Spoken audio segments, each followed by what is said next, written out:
welcome to everyone. And as José Luis Villaverde mentioned, we will start with the first roundtable titled Open Innovation in Health Industry. In this roundtable, we will be different panelists, and I will start to present all of them. The first one is in order of intervention, although it will be an open roundtable with this open discussion of the different topics. Will be Horst Bierau from Merk. Horst is a senior scientist advisor at Merk Group.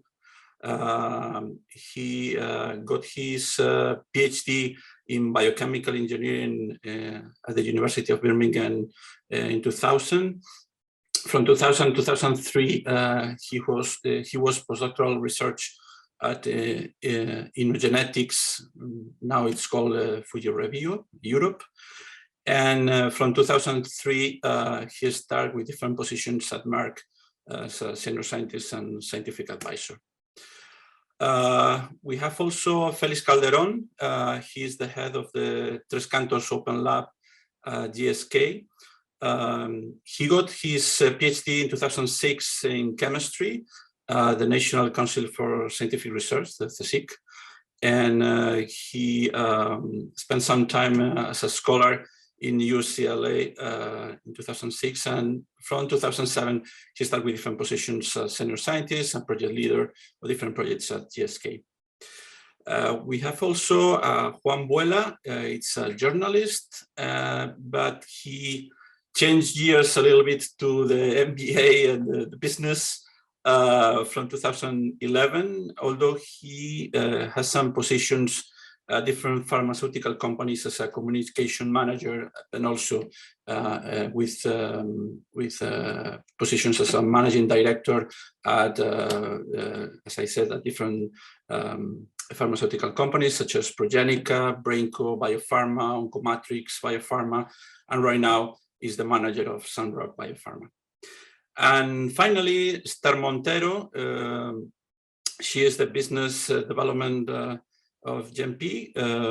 She got her degree in chemistry in 1998 at USC and an MBA in 2019. And she has several positions at different big pharma such as Genentech from 2002 and Lonza from 2006, with positions related with quality control in chemistry, especially as a manager of quality control, but also as a business development manager at different companies. Therefore, we have really complete and nice panel for discuss the main topic of this roundtable, that is the open innovation. Understanding as open innovation as this ecosystem that consider this alliance between the companies, the academia, public, private sector. There is nothing that is closed, that is private, that is secret. And this is a nice way to understand the innovation. In, let's say, in contraposition to the old fashioned models, the closed innovation models that usually think these models that the knowledge need to be generated internally, and this has several problems, such as the incomplete approach of this model, that everything cannot be inside the company, the whatever organization. The knowledge has to be, as I mentioned before, with the open innovation model, has to be open. Then thinking in this open approach, the first question I will bring to the table will be how all of the different organizations that we have here represented deal with the open innovation. Because here I think we have different models, different approaches that can be quite interesting to discuss and see how they are complementing each other. Then we can start with Horst, for example. Okay, can you hear me well? Perfectly. Yeah. So I would like to show you a couple of slides, which is dealing. I will share my screen.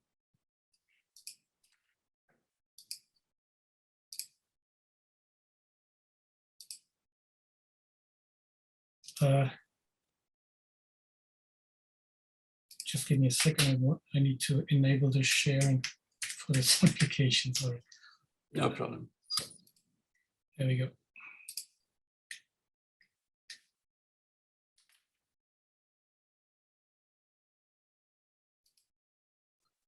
If you prefer, we can start from. Oh, okay, it's working now. Is it coming up? Yeah. Yeah. All right. So Merk, in order to reach out to reach out to innovative and startup companies and vice versa, also for the way in, let's say, has created this entity which is called M Ventures. It's an integral part of the Merk group, but it's managed as a separate entity in order to make the distinction between the company itself and this investment agency which handles this investments in startup companies. So I'll take you through the slides. I mean, there's lots of information on it, but we'll keep it short to the most essential information. So you may or may not know, Merk is operating in three business sectors. So there's healthcare, there's life science, and there's electronics. So healthcare obviously is BioPharma. Life science is everything that has to do with technologies and materials that enable actually life science companies, life science in academia to do research and provide the necessary equipment and reagents for chemical and biological labs. And electronics is the late business sector that came into the company and then is dealing with display technology and information storage mainly. So Merk is actually the oldest pharmaceutical company in the world. It's going back to more than 350 years, so it's going back to a small pharmacy in Germany. That was founded 350, I think by now 53 years ago. So the company is to 70% still family owned. So 70% of the stock value is family owned in the Merk family. And worldwide there are about 58,000 employees in the company.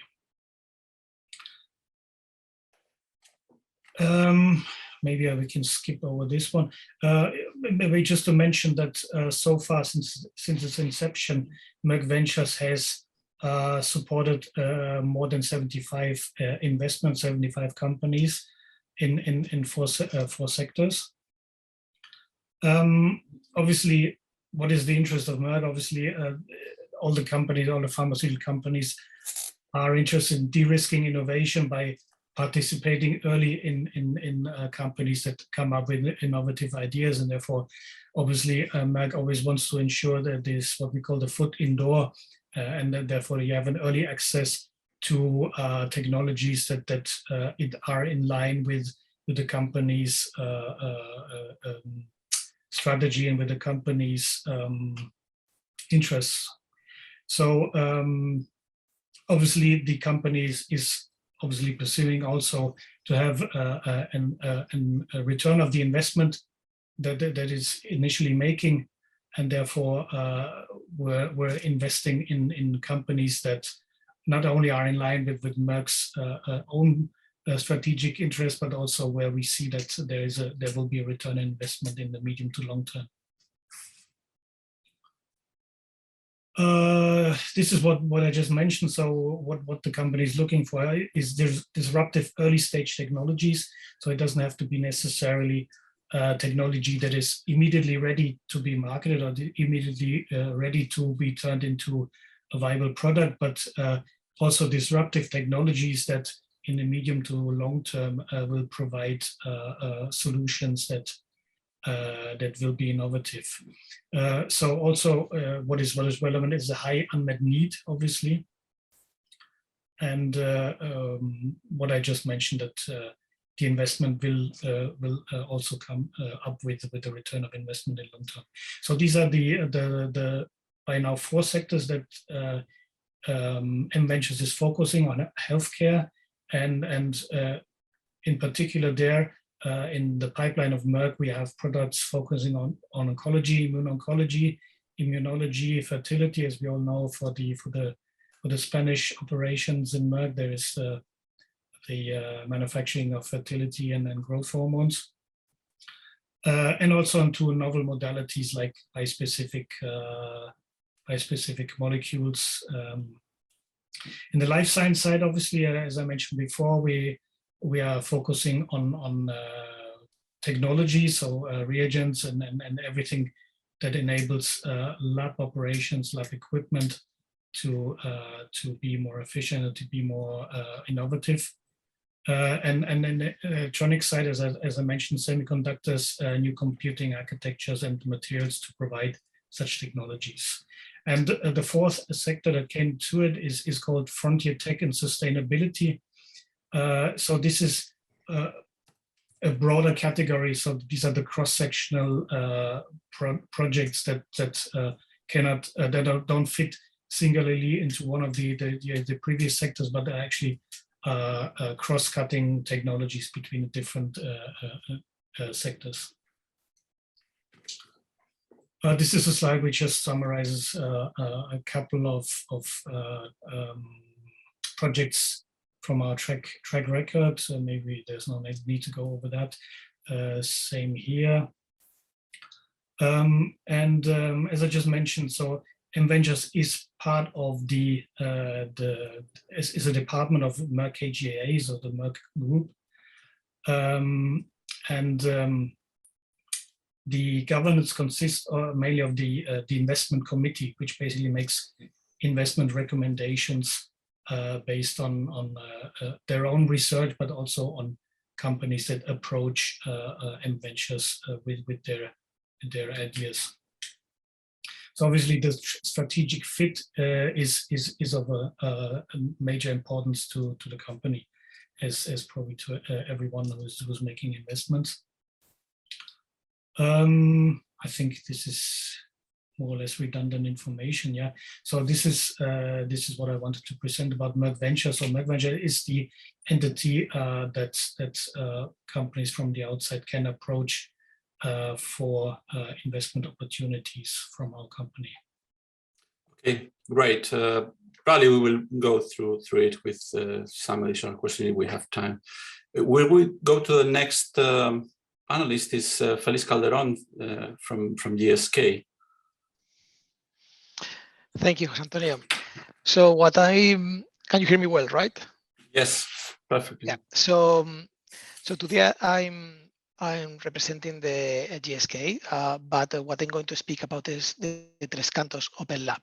So the Tres Cantos Open Lab is an open innovation initiative within GSK. There are others, but this is one, and is within GSK Global Health.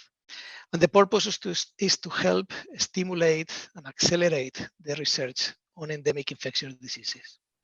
It was created 11 years ago in the belief that the current models are not enough to deliver solutions for diseases such as malaria, tuberculosis, leishmaniasis, Chagas diseases that are affecting disproportionately low and medium income countries and millions and millions of people, but there are no solutions.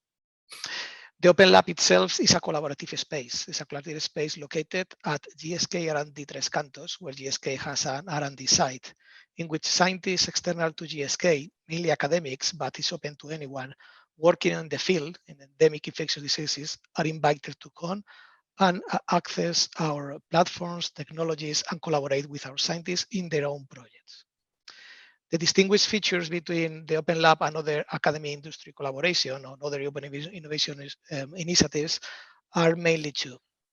One is the collocation of scientists. As I mentioned, the scientists from academia, biotechs, and other NGOs, any other company are invited to come to our labs and work with our scientists. And that interaction brings to the table new synergies that are not happening in the traditional way of collaboration in which each group is in its laboratory and there is monthly or weekly catch-ups. The second distinguished feature is the greater sharing of the intellectual property, which is guided by an NGO called WIPO Research. And basically any IP arising from an Open Lab funded project will be guided by these principles in which the patent is shared and anyone working in the field of endemic infectious diseases could access without paying royalties. The Tres Cantos Open Lab is governed by the Tres Cantos Open Lab Foundation, which is an independent charity based in England, independent charity to GSK, and governed by an independent board of directors, which are first name in the field, representing major players like the Wellcome Trust, Gates, and other medicine for malaria venture, and major also academic, major universities in the field like the University of California or University of Cape Town. There are 4 parameters that the project that want to access to the Open Lab need to fulfill. One is the project needs to show a highly innovative approach. So the common regular projects, which necessary and very good, but are not offering an innovation, should go through another path. Second, feasibility. So the project needs to show clearly, what's the path from the lab to the clinic.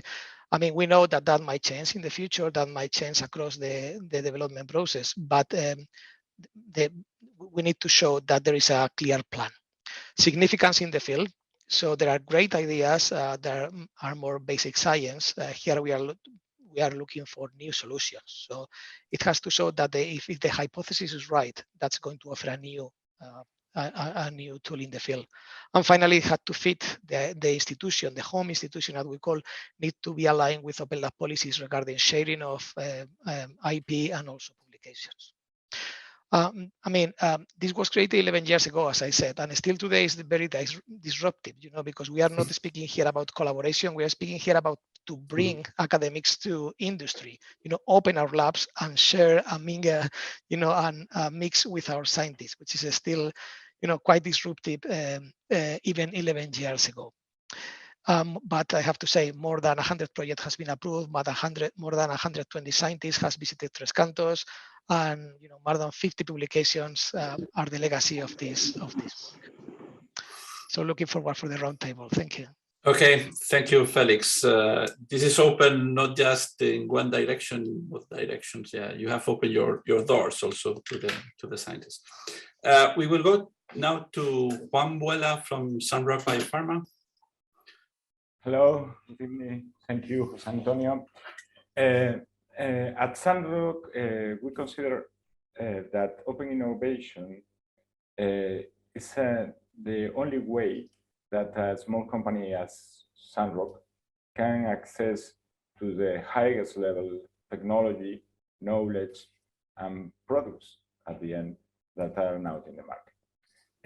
When we started the company 7-8 years ago, we make a reflection about what happened when a company with small resources, a company that is in a country like Spain that has not a big environment and big historical record of investments in biotech companies, how we can develop a new treatment for in oncology, a new treatment, but made not in the small molecules field, an antibody as a treatment for oncology.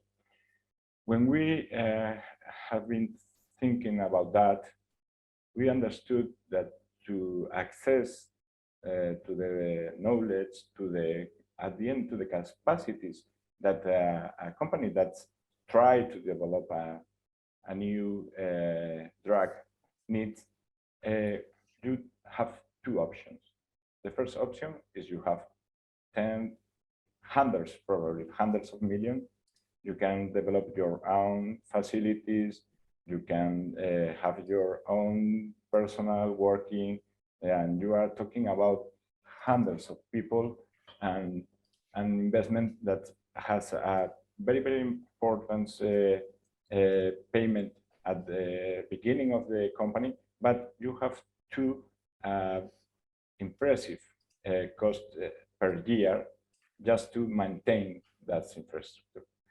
But the second option is in the actual global and completely market open world, we can access to these abilities, these facilities, this knowledge in the best way. That is, you can subcontract, you can collaborate with them. This is a lot, and it's enough for another round table. But there is a lot of mechanisms to have a relationship with the people that have the experience, the knowledge, and the facilities to make the different assays, the different steps that you need to follow to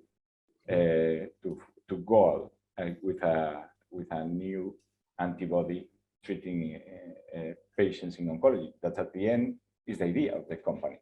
We are here to treat patients.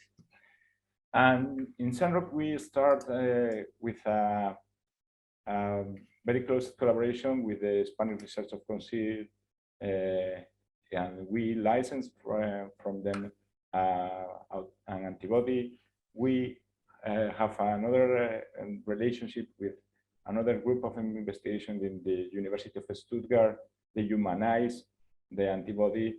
The next step, we need to make a kind of in vitro and in vivo experiments to prove efficacy, safety, these kind of things that you need to prove in an antibody. We design inside our house. We have 5 doctors working here in SunRock. They decide, they plan the assays, the experiment that we need.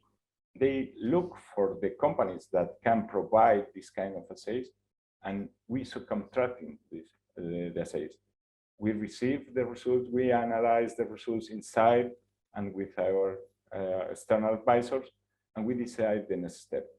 When we start the model, it sounds like some crazy. You don't have labs. We don't have labs.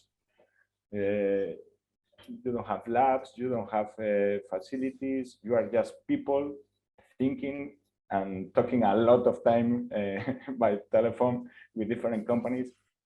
And I'm very proud to say that this week we signed our first license agreement to license one of our antibodies to a big pharma.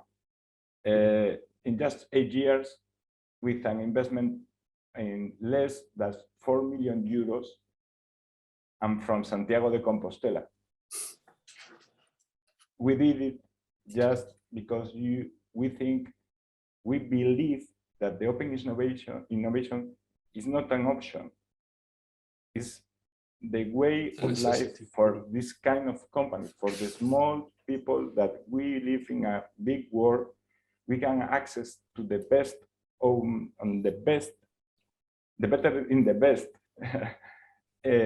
And all that you need is big confidence, to look for the best partners, to be very close to the academic, because the know-how and the deep knowledge is in the academic, but be close to the companies that you will need to develop your product, and be very close to the companies that at the end of the process will be, in the best of the cases, will be your clients and will be your business. And I think that's okay. Thank very you. resumed. Yeah, we have. It's too bad because we have too little time for it's too short the round table, but we have to go to the next one. It is Esther Montero, business development from. Thank you, Juan, from GenBig or DIAVIR as a company. Please be as short as possible because we are running short of time because the next roundtable has to start at 15. Okay, we'll do my best. Thank you. Thank you, Jose Antonio. Okay, so just to set the scene, I work for the HEMBIP Research academic group, which is focusing on infectious, on genetics and vaccines, on infectious diseases in pediatric population. And one of our main research activities is on the host response to infectious diseases, where we have discovered a transcriptomic signature, a biomarker that allows the differentiation of bacterial disease versus viral disease. You can imagine this could have a significant impact on the management of patients in healthcare systems and make an impact on the huge problem we are facing, probably the next pandemic, right, on antimicrobial resistance. The figures are really shocking. Estimations are something from the first comprehensive analysis from a global study from Oxford University talks about 1.2 million people in 2019 died from antibiotic resistant bacterial infections. And this is only the peak of the iceberg, right? So, and this is where DIAVIR wants to make a change and make an impact. Our discovery and our project, actually it's an early stage project, and our main challenge now and our goal with BioIncubaTech program currently is to find the most adequate technology that would allow to incorporate this biomarker we have discovered in a point of care test.